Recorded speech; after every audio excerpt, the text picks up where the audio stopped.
les conditions de travail et l'écologie, c'est la santé, la sécurité et les conditions de travail des salariés. C'est-à-dire qu'on va prendre des cas très concrets. Sur l'été dernier, la canicule a provoqué plus que d'habitude un certain nombre de décès au travail. Opposer l'emploi et la question de la transition, la transformation écologique de l'entreprise, c'est avoir une vision très très court-termiste. En fait, il n'y a pas le mot syndicaliste qui se met sur le front quand on adhère à un syndicat, c'est un acte individuel et confidentiel. Ça veut dire que quand on adhère à un syndicat, c'est pour le soutenir et être soutenu. Bonjour. Ravi de t'accueillir dans The Big Shift. Eh bien, également, merci de l'accueil. Et puis bonjour à tout le monde. Aujourd'hui, on va enregistrer un épisode sur Printemps écologique, qui est un néo-syndicat, je dirais. On a vu les néo-banques émerger, et puis là, maintenant, on a un néo-syndicat. Un éco-syndicat. Éco-syndicat. L'idée de cet épisode, c'est de comprendre... là, on est dans le silo, transformer l'entreprise.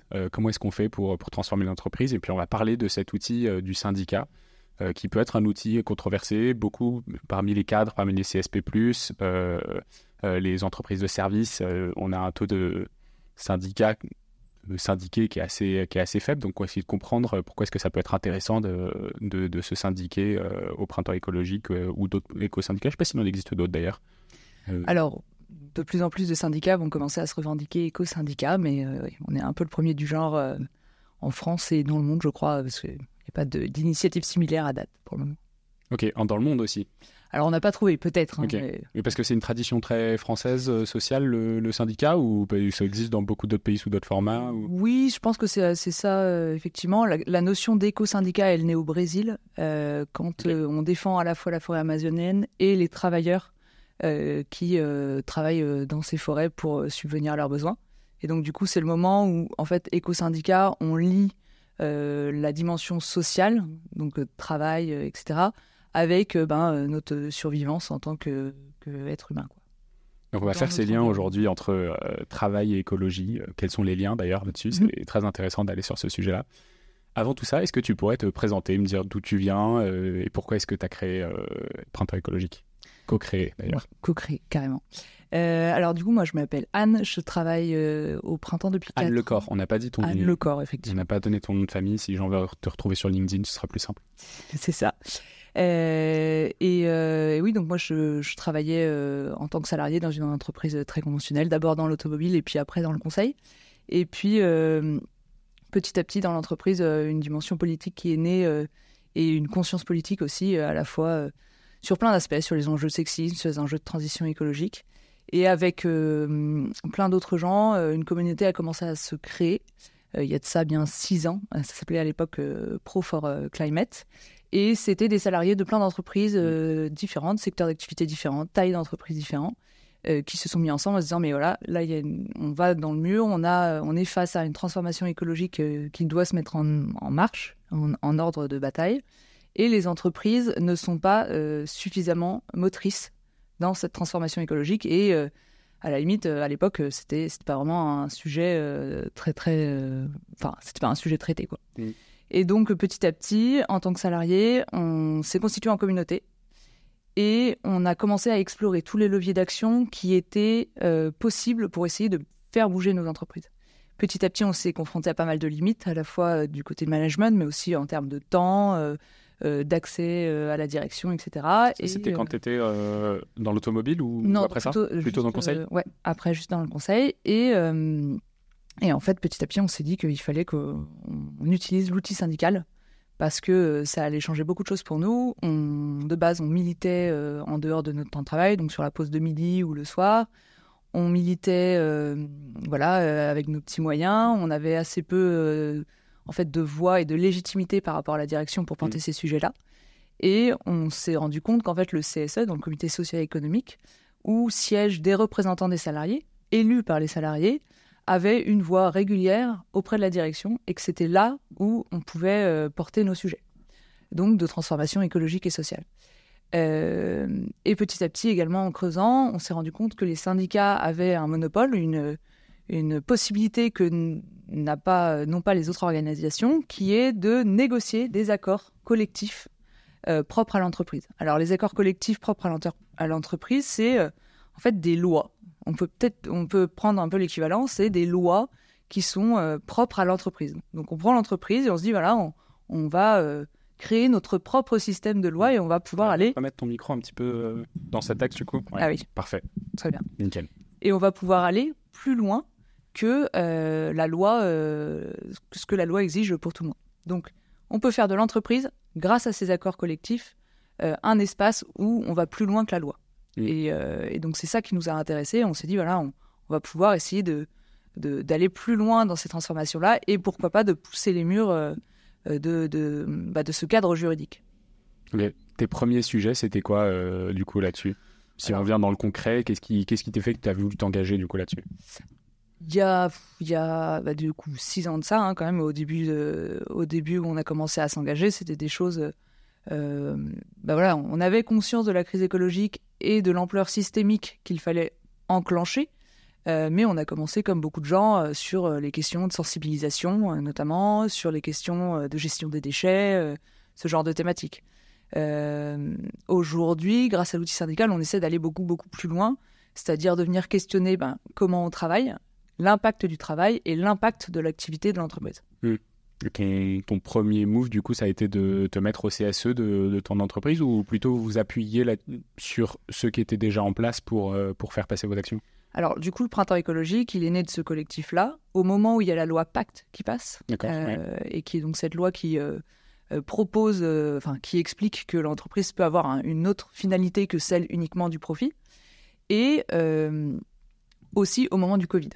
Et donc, en fait, à ce moment-là, tout le monde est confiné chez soi et on se dit qu'on va réussir à passer à un autre monde et que ça va... Voilà, on va prendre les leçons un petit peu de ce qui a provoqué cette crise planétaire, cette crise sanitaire planétaire. Finalement, pas beaucoup. Et en fait, on recommence comme avant, quoi. Ce qui n'empêche que, du coup, le Printemps écologique est né. Et moi, par la suite... il a fallu que je fasse un choix entre structurer le Printemps écologique et notamment continuer mon travail. Donc, je suis partie sur le Printemps écologique. Ok, donc en fait, Printemps écologique, c'est un projet de collègues à la base. C'est un projet de collègues, c'est un projet de gens qui se mobilisent parce qu'ils ont conscience qu'il faut aller beaucoup plus vite dans les transformations nécessaires d'entreprise. Et que le modèle d'entreprise aujourd'hui qu'on a ne permet pas de prendre en compte suffisamment la crise écologique. Et sociale qui en découle et qui en découle déjà. Ouais. Alors, dans le contexte du conseil, je comprends parce qu'on s'adresse essentiellement à des CSP+, probablement qui travaillent dans ces structures. L'objectif principal d'un syndicat à l'origine, c'est plutôt de parler du côté travail, de faire respecter des droits sociaux pour les salariés. Et la plupart du temps, ça va un peu... en tout cas, on essaye de nous faire penser que ça va à l'encontre de certaines visions écologiques. On a tendance à antagoniser un peu l'écologie et l'emploi en disant oui, mais attends, si on s'arrête de produire ça, on va perdre 3000 emplois. Si on arrête cette entreprise-là, on va en perdre 4000.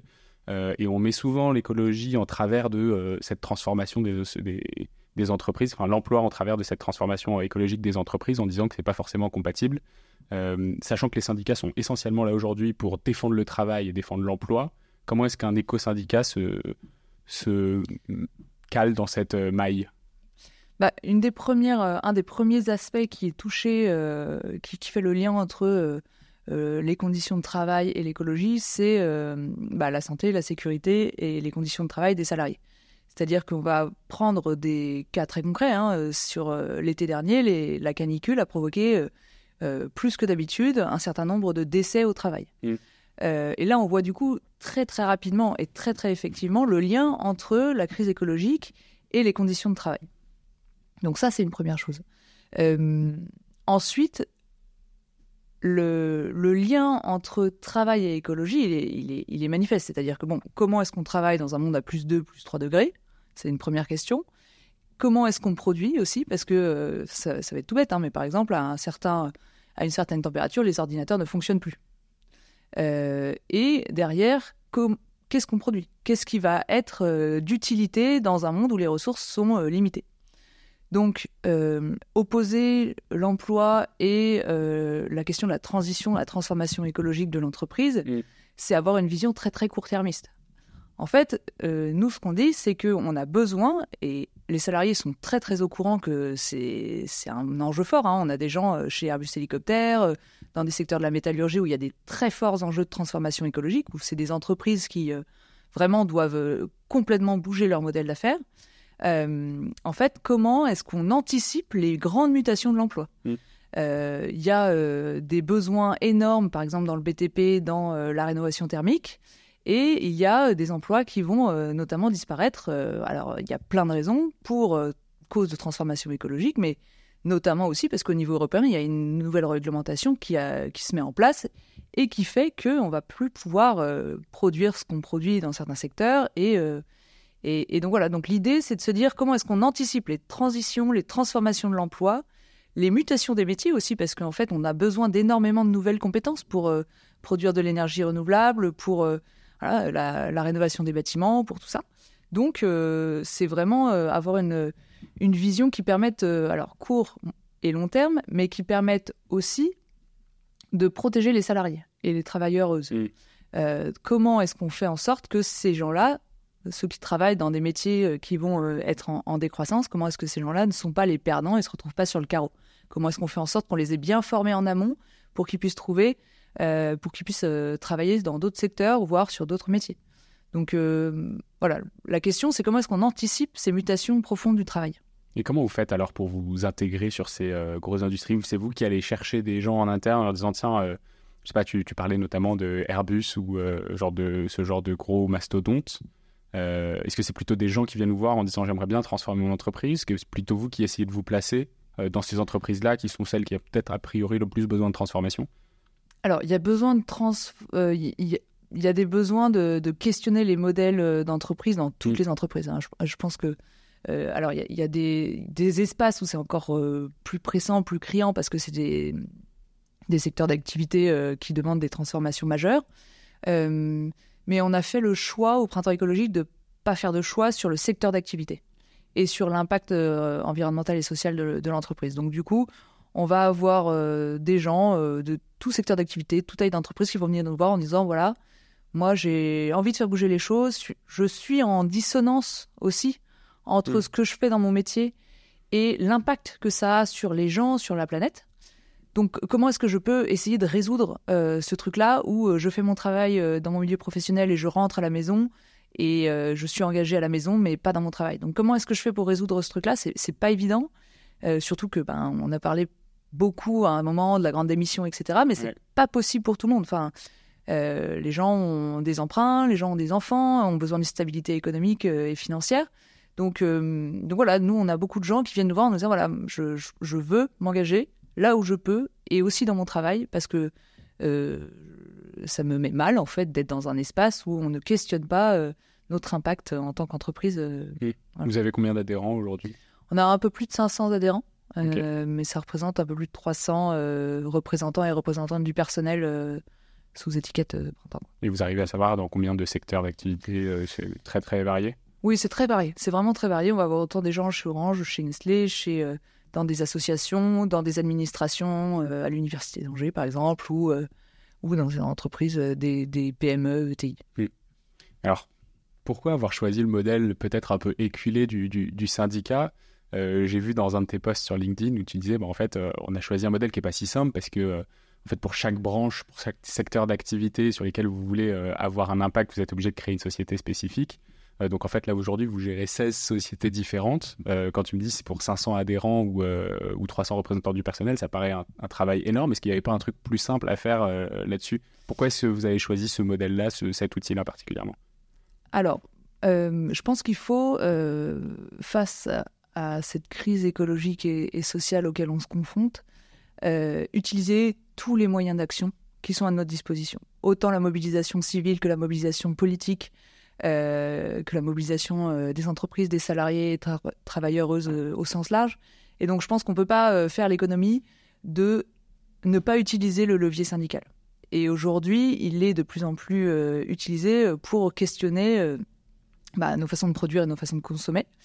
Effectivement, le modèle syndical est pas évident, mais il répond en fait à un cadre légal qui est un héritage finalement de la révolution industrielle, de l'évolution du droit du travail, et donc il est tel qu'il est. Effectivement, c'est pas évident.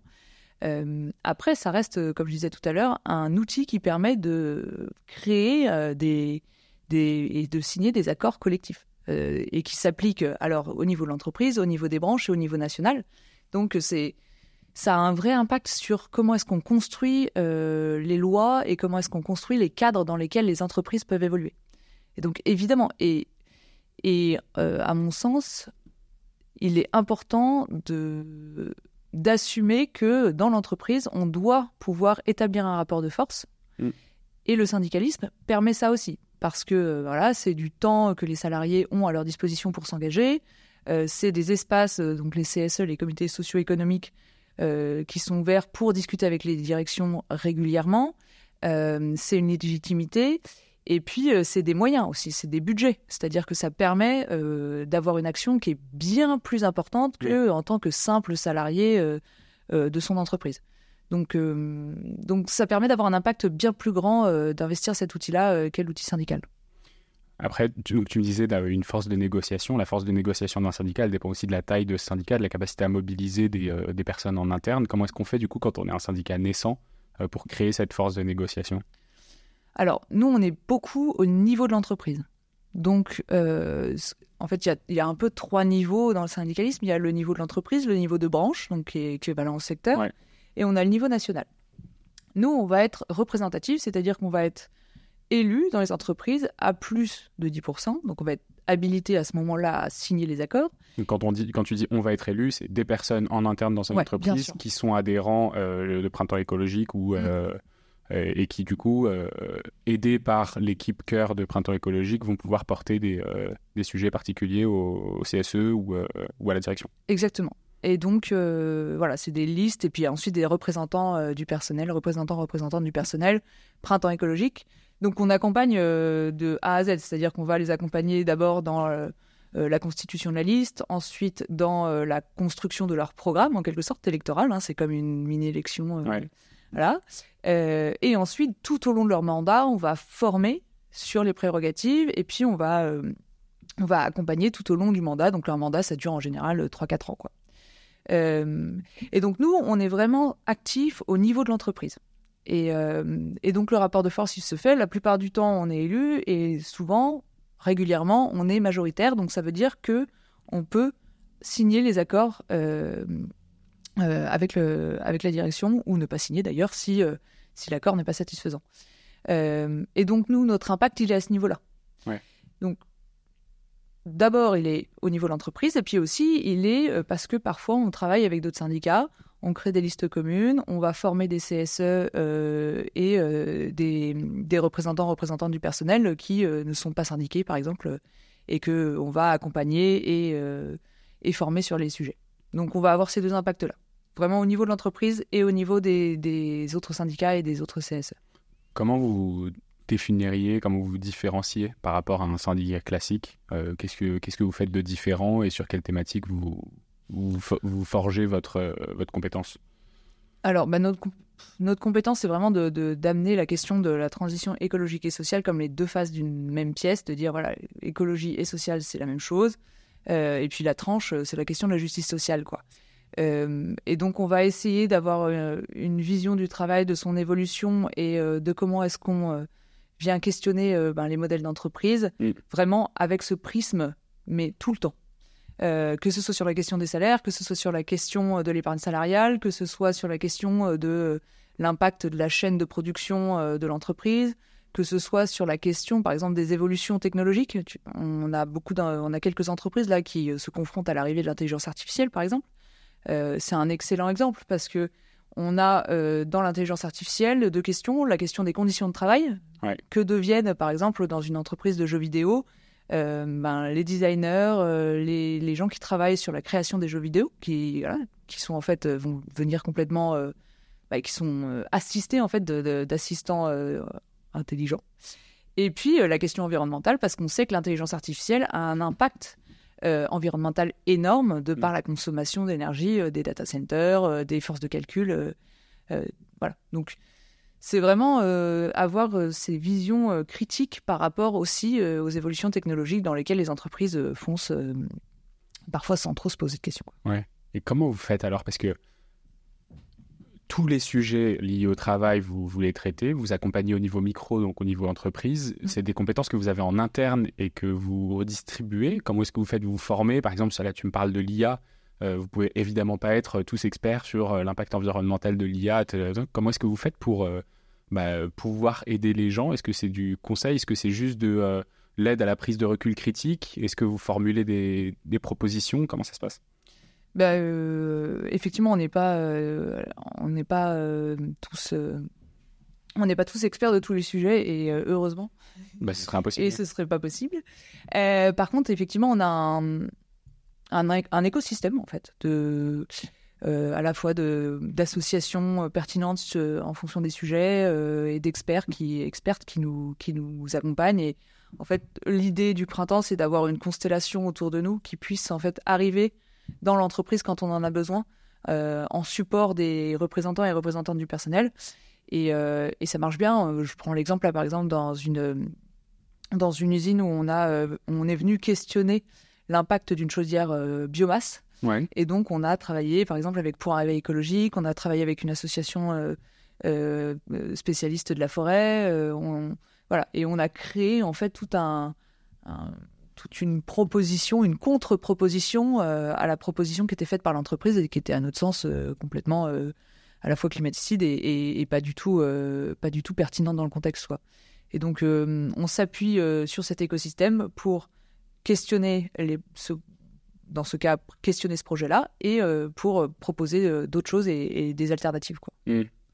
C'est intéressant, mais je vous demande s'il n'y a pas une possibilité d'abus de la part de l'entreprise où en fait vous fonctionnez quasiment comme un cabinet de conseil, vous allez formuler des propositions derrière, sauf que vous, votre modèle d'affaires, c'est probablement les adhésions de vos adhérents uniquement. S'il y a d'autres choses, mais a priori pour l'entreprise, c'est hyper rentable. Ça veut dire qu'il y a une proposition qui arrive, une deuxième proposition qui est construite, qui est argumentée et sur laquelle ils n'ont rien fait, quoi. Alors, c'est pas forcément rentable parce que, par exemple, dans ce cas précis, c'est une grande entreprise de l'agroalimentaire qui a pris un plan climat, qui l'a déployé de façon unilatérale sur toutes ses usines, et qui s'est dit ça va forcément fonctionner parce que à la fin, on arrive à la décarbonation de notre activité. Sauf qu'en fait, quand on regarde l'impact de ce plan climat à l'échelle locale, à l'échelle de cette usine, on voit que c'est un non-sens.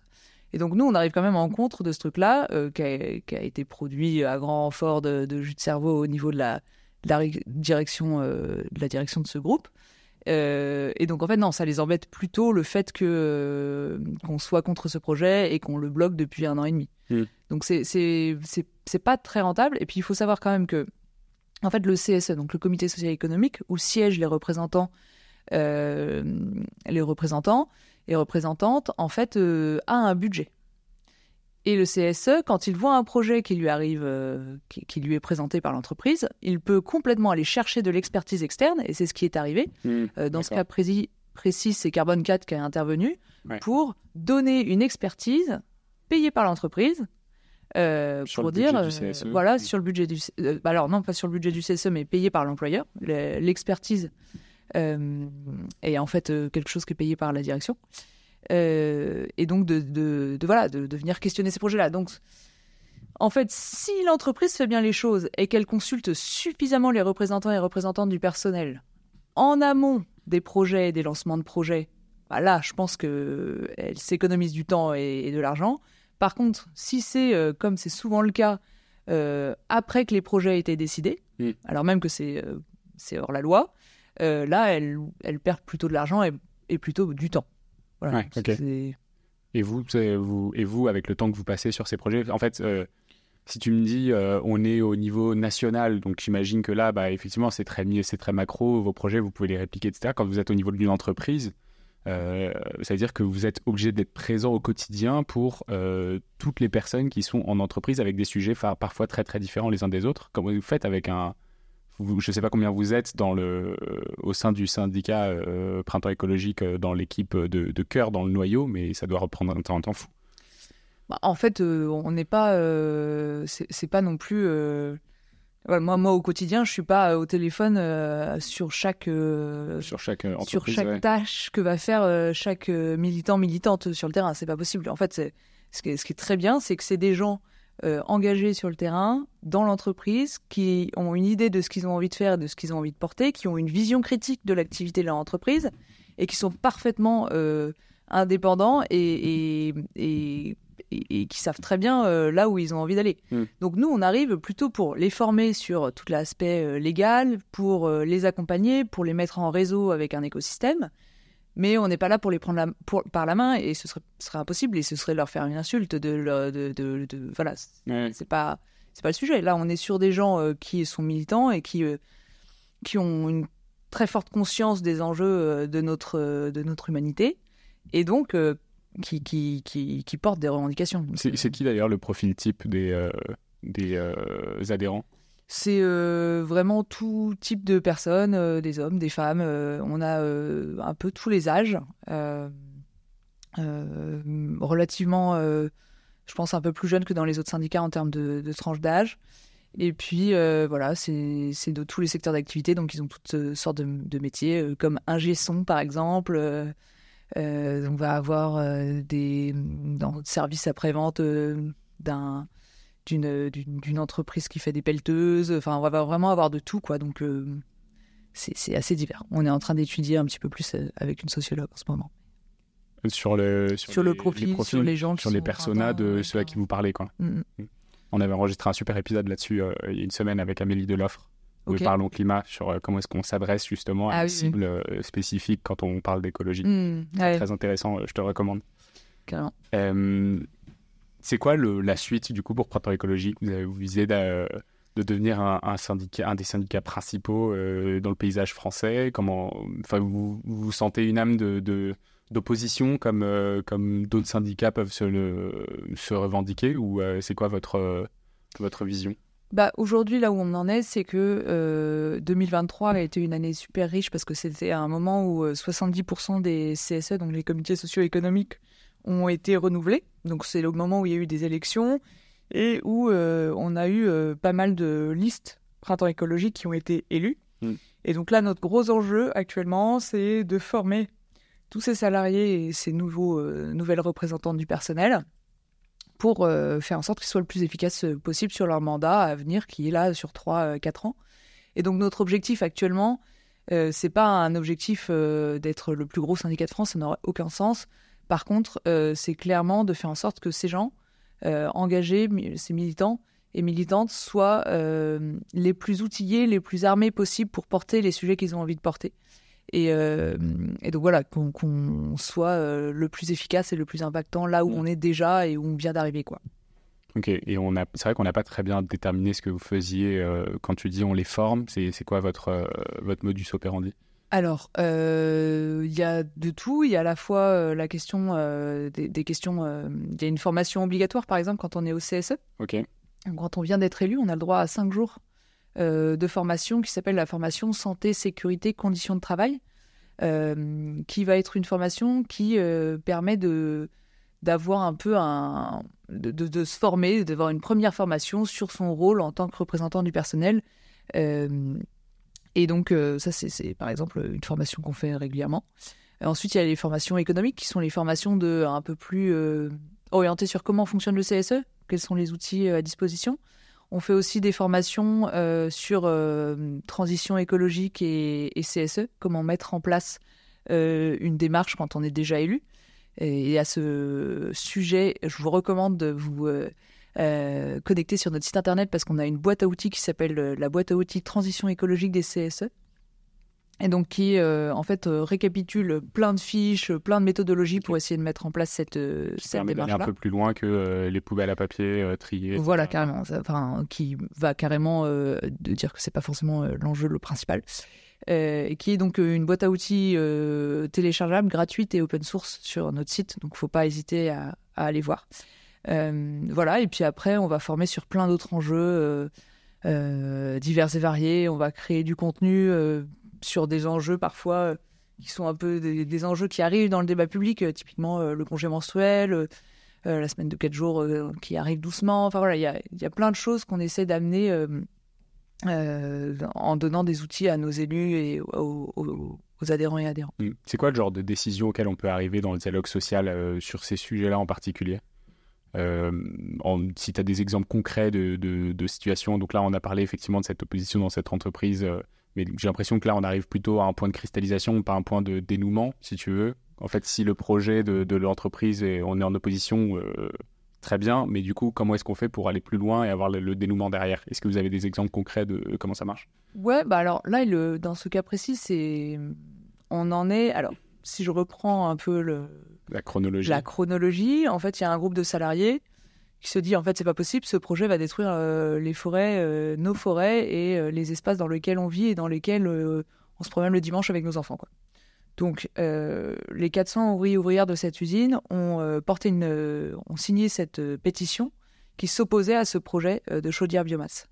Par la suite, la direction, du coup, a entamé un dialogue, a essayé de montrer à quel point le projet était bénéfique. Oui. Ce n'est pas du tout convaincant, pour le coup. Et on a commencé à traiter les choses au sein du CSE. Petit à petit, voyant que le projet n'était pas sérieusement remis en cause, on a été chercher de l'expertise externe. De l'expertise externe qui vient confirmer que ce qu'on dit est en fait est cohérent et que c'est il confirme ce qu'on dit. Les prochaines étapes, c'est de voir avec la direction, à la lumière de cette expertise, quelles sont les alternatives qu'on va pouvoir mettre en place. La direction là va avoir deux choix. La première qui est de passer en force et la deuxième de recommencer et réévaluer le projet. Donc ça, c'est un exemple de dénouement qu'on va connaître dans les prochains mois. Mais il y a beaucoup d'autres choses. On a par exemple un exemple dans une entreprise où au final, donc l'entreprise ne fait pas le bilan carbone. Ouais. Ce qui est quand même la base, quoi. Et donc, c'est le CSE qui a porté cette question-là. Et aujourd'hui, l'entreprise le fait et commence à aller un peu plus loin dans sa feuille de route climat. Il y a à peu près 1000 exemples là-dessus.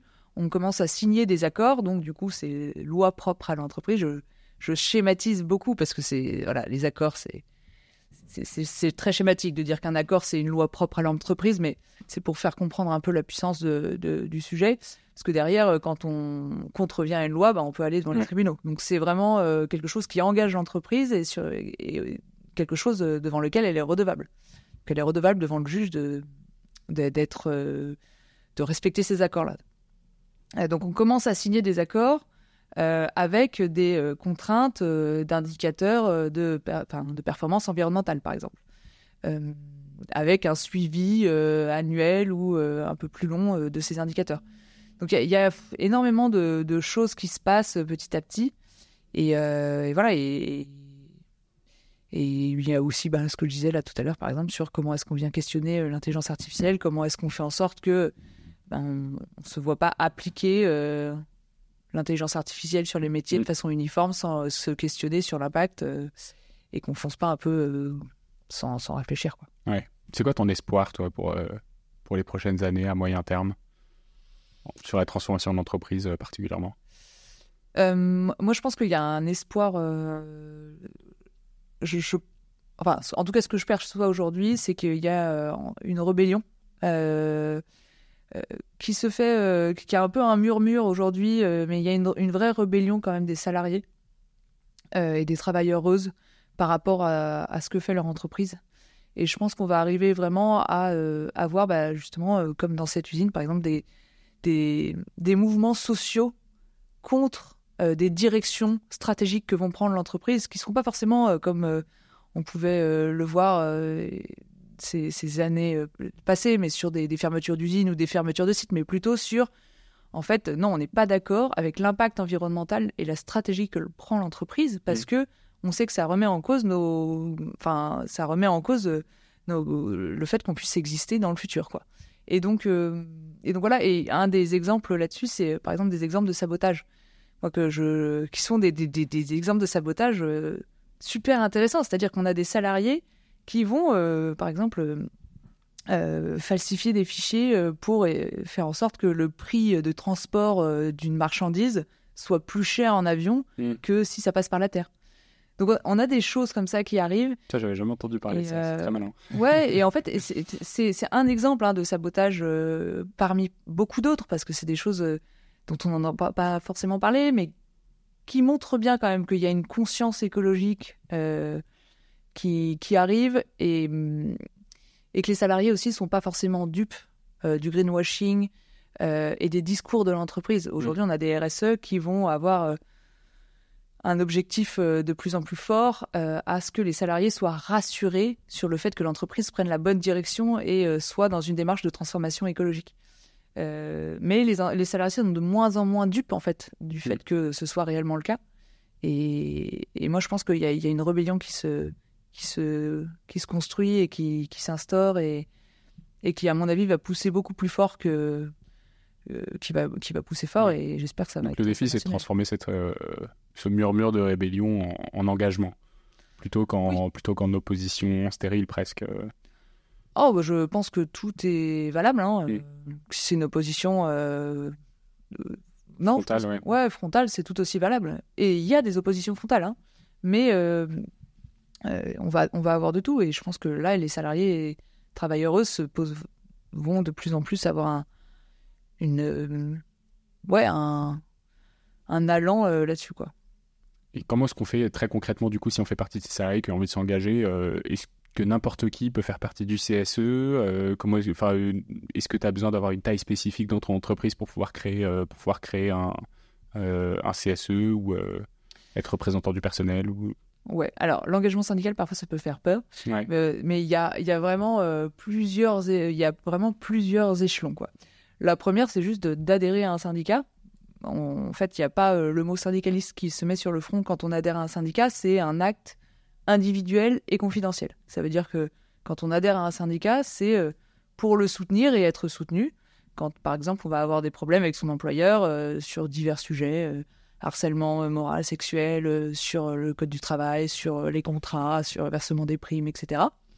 Et ça, il n'y a que le syndicat et la personne qui le sait. Donc en fait, il n'y a que toi, par exemple, si tu es syndiqué, qui peut le révéler au monde extérieur, à tes amis, à ta famille, à tes collègues. Donc ça, c'est le premier aspect. C'est pas parce qu'on adhère à un syndicat qu'on est tout de suite étiqueté syndicaliste dans l'entreprise. Et ensuite, si on a envie d'aller un peu plus loin dans l'engagement, en fait, effectivement, on peut commencer à créer une présence syndicale dans l'entreprise, et pourquoi pas, si c'est le moment, se présenter aux élections professionnelles pour devenir représentant du personnel et prendre du coup un mandat pour porter ses idées. Alors moi, j'avais compris qu'il fallait une entreprise de plus de 50 personnes. Est-ce que c'est ça, ou est-ce que c'est une obligation? Est-ce que l'entreprise ou la direction peut refuser la création d'un CSE s'il y a moins de 50 salariés? Comment ça se passe? En fait, c'est à partir de 11 salariés que un CSE doit être mis en place. Et puis après, voilà. C'est juste à partir de 11. Et c'est obligatoire ou... C'est obligatoire. Okay. C'est obligatoire, ouais. Et qu'est-ce qui se passe s'il n'y a personne qui se présente? Eh bien, il y a un PV, un procès verbal qui dit que personne ne s'est présenté, donc il n'y a pas de CSE. Mais c'est dommage. D'accord, ok. Il faut attendre 4 ans de plus. Et qu'est-ce que tu as envie de dire à ceux qui voudraient éventuellement adhérer Printemps écologique en discrétion? En discrétion, non. C'est le Printemps écologique, c'est un espace... on nous dit que ça fait du bien de parler avec d'autres salariés, travailleuses qui soient concernés et qui aient un peu cette conscience-là. C'est aussi un espace de soutien et une communauté très aidante. Alors, à la fois en tant que salarié, mais aussi en tant qu'élu et représentant du personnel. On a un forum, on a des événements régulièrement. Donc, c'est un espace où on peut rencontrer d'autres personnes engagées et avec cette même conscience. Donc, c'est du soutien. C'est aussi tout un étalage d'outils à sa disposition pour agir. Mais c'est aussi les avocats, les juristes, si on a besoin. Voilà, donc c'est un espace d'engagement et de soutien.